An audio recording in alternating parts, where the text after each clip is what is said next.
বন্ধুরা নমস্কার। টেলিড্রামা স্বরূপ ফুটে বেড়াচ্ছে। হ্যাঁ বড় খোকা, চাকরি বাকরি ছেড়ে রাজনীতিতে যোগ দিয়েছ, এটা তোমার অভিরুচি, এখানে আমার কোনো মতামত নেই।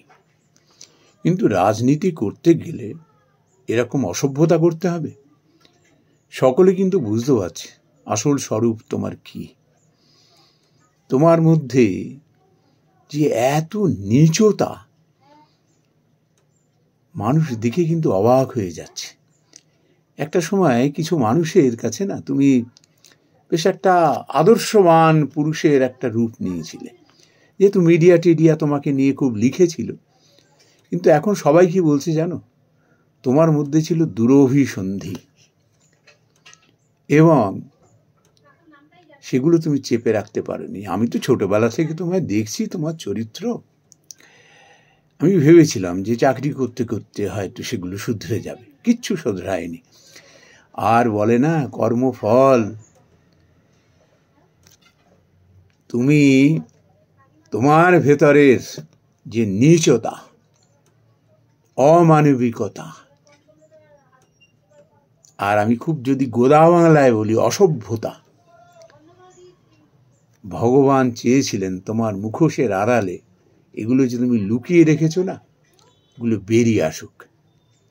ওই জন্য তোমার বিপরীত বুদ্ধি হয়েছে। ছি ছি ছি, তোমাকে ছেলে হিসেবে আমার পরিচয় দিতে না লজ্জা হয়। আমি সামান্য এক স্কুলের মাস্টারমশাই ছিলাম। তোমরা বলো তো ভাই বোনেরা, কাউকে অন্যের দিক থেকে বলো, লেখাপড়ার দিক থেকে বলো, আমি কখনো কোনো অভাব হতে দেখেছি? কিন্তু এই অভাব আমি যে কখনো দেখবো এরকম চারিত্রিক তোমার মধ্যে, তোমার ছোট ভাইকে দেখে শেখো।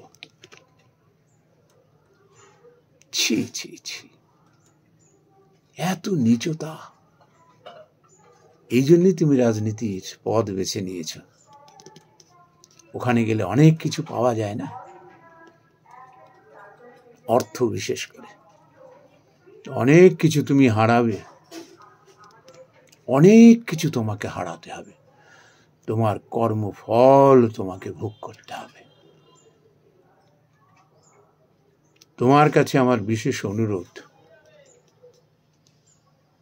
তুমি তোমার এই রাজনৈতিক যে ক্রিয়াকর্ম আমার বাড়ির থেকে বেরিয়ে অন্য কোথাও করো, আমাকে আর বিব্রত করো না। এসো, আমি এই জন্য তোমায় ডেকেছিলাম। নমস্কার বন্ধুরা।